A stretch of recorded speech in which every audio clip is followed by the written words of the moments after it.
Magandang araw Pilipinas, narito po ang latest weather today forecast. Nakakaapekto pa rin ang southwest monsoon o habagat dito sa may western section ng Luzon. Mahina po ito, ngunit magdadala pa rin ito ng maulap na kalangitan. Posible pa rin yung mataas na chance ng mga scattered na mga pag-ulan, pagkilat at pagkulog dito sa Ilocos Region, Zambales, Bataan, Occidental Mindoro, maging sa area ng Palawan. While dito naman po sa Metro Manila at sa nalalabing bahagi ng ating bansa, ngayong hapon at gabi makakaranas pa rin tayo ng mga isolated o yung mga biglaang pag-ulan, pagkilat at pagkulog dulot ng habagat at ng mga localized thunderstorms. Posible pa rin po paminsan may short period tayo ng malakas na pag-ulan, kaya doble ingat pa rin para sa ating mga kababayan. Sa ngayon, wala po tayong minomonitor din na bagyo or low pressure area sa loob at labas ng ating area of responsibility. Ngunit meron tayong minomonitor ng mga cloud cluster dito sa may silangan ng Visayas, Mindanao area. So again, continuous monitoring tayo dito sa cloud clusters na ito sa possibility na ito po ay magkaroon ng defined circulation sa mga susunod na araw. Kaya patuloy lamang na magantabi sa updates.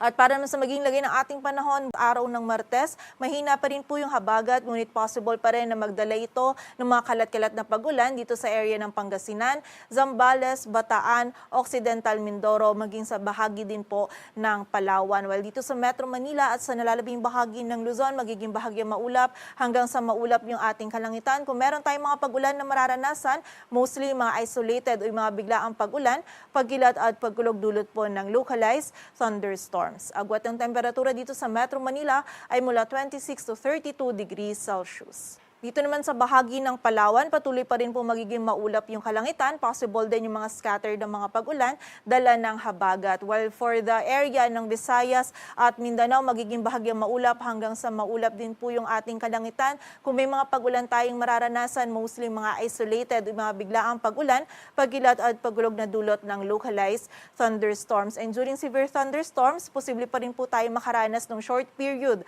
ng malakas na pag-ulan. Kaya doble ingat pa rin para sa ating mga kababayan. Agwat po ng temperatura sa Cebu ay mula 26 to 32 degrees Celsius at sa Davao naman ay 25 to 33 degrees Celsius. Sa lagay naman ng dagat baybayin ng ating bansa, wala po tayong nakataas na gale warning, kaya malayo makapalaot yung mga kababayan nating mga isda, pati na rin yung may mga maliliit na sasakyang pandagat. At para naman sa weather outlook ng key cities ng ating bansa, in the next 3 days mula Wednesday hanggang Friday, nakita po natin na hindi ganun makakaapekto yung habagat sa malaking bahagi ng ating bansa. Posible pong easterlies at localized thunderstorms lamang yung magdadala po ng mga pag-ulan, ngunit may nakikita din po tayong low chance ng senaryo na posible pong may mabuong low pressure area sa silangan ng Visayas at Mindanao area. Kapag po itong senaryo na ito ay natuloy, posibleng yung trough or extension po ng low pressure area na ito yung magdulot ng mataas na chance ng mga scattered na mga pag-ulan dito sa Legazpi City simula Wednesday hanggang Friday. While dito naman po sa Metro Manila at sa area ng Baguio City in the next 3 days, patuloy naman po na magiging bahagya maulap hanggang sa maulap pa din yung ating kalangitan. Possible lang yung mga isolated na mga pag-ulan, pagkilat at pagkulog dulot ng localized thunderstorms. Agwat po ng temperatura sa Metro Manila ay mula 25 to 33 degrees Celsius. Sa Baguio City ay 17 to 25 at sa Legazpi City naman ay 25 to 33 degrees Celsius.